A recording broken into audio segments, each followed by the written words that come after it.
Hi, welcome to another episode of Hot Takes. I want you to take some joy in your heart. Not too much, but a little bit of joy in your heart. It's something I mentioned in a video earlier today, that there'd been a poll showing how that long, awful, terrible reign, 17 years of the SNP is finally coming to an end, or so it appears. Possibly, probably, but certainly possibly. But we shall wait and see. Stranger things have happened at sea, of course, and not everything is necessarily as clear as day. But don't get too hopeful, because the same poll suggests that the SNP government in Scotland will be replaced, alas, with a Labour government in Scotland. And unless Reform can do something substantial and astonishing in a very short period of time, that looks like it may well come to pass.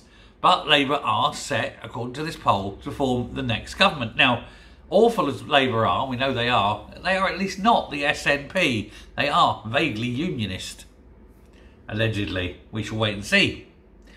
But this poll shows Scottish Labour edging in front, just a small amount ahead of the SNP. Now, I would suggest that the poll is as of now, but I would suggest also that should Reform, make some kind of effort there, they will pull votes away from Labour, sure, away from the Tories, sure, but also, I think, away from some SNP seats. And we know, for example, that SNP have got falling numbers and falling support. And we saw in that video I did earlier how about a fifth of SNP supporters actually support the union. And if you can give them somewhere alternative to vote, such as Reform, chances are they will.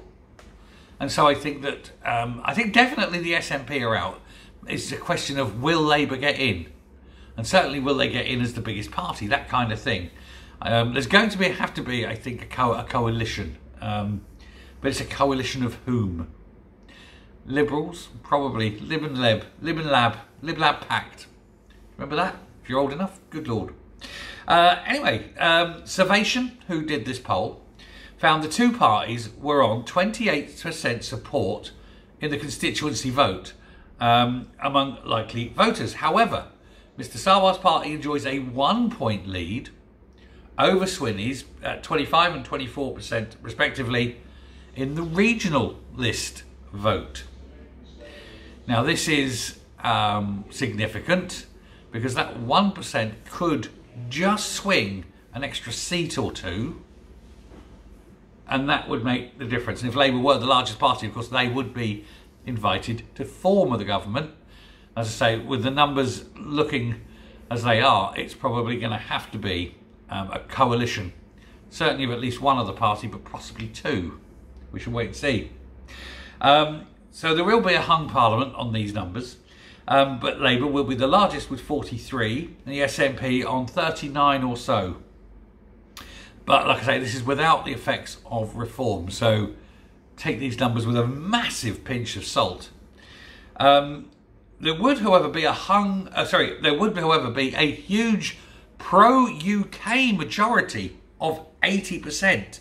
Of 80, not 80%, I'm misreading, 80 of the 129 MPs in favour of staying in the union. So that would be the end to any claim by the SNP that the people of Scotland have roundly voted for independence, because it seems when it's 80 out of 129, they have roundly voted for the union.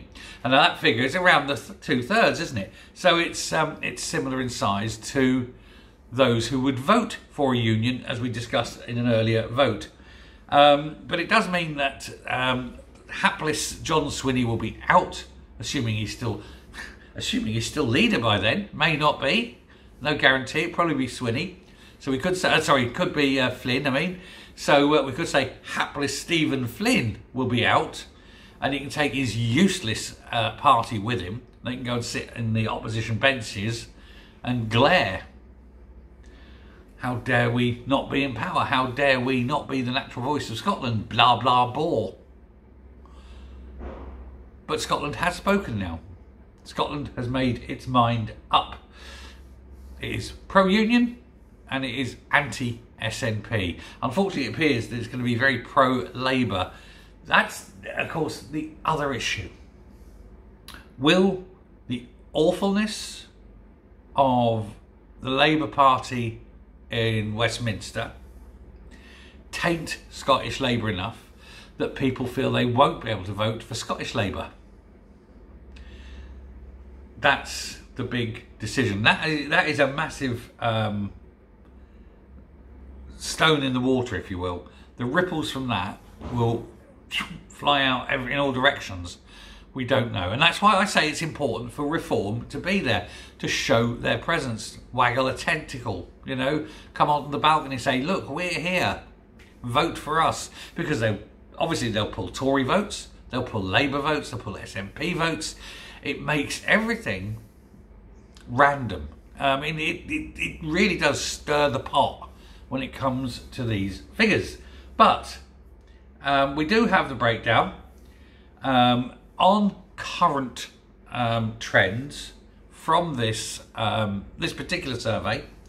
Labour 43, SNP 39, Tories 16, big drop from 31, Lib Dems 13, which is up from 4, Greens 10, up from 8, and Reform 8, up from 0.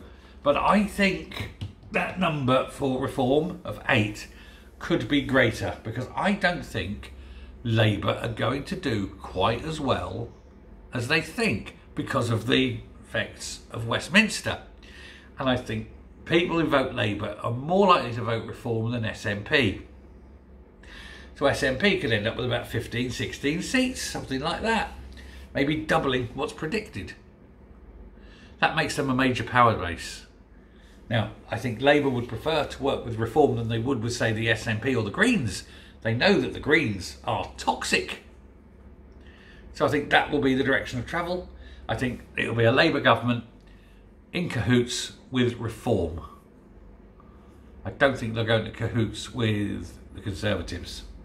But they might take on the Lib Dems. It's tough all round. But it is one of those where you're really going to have to sing for your supper if you want to, you know, reign supreme, as it were, over Scotland as a political party. We shall wait and see. It all changes in a day, doesn't it? Anyway, thanks very much. Take care. Speak soon. And I will speak to you later. Enjoy. Bye.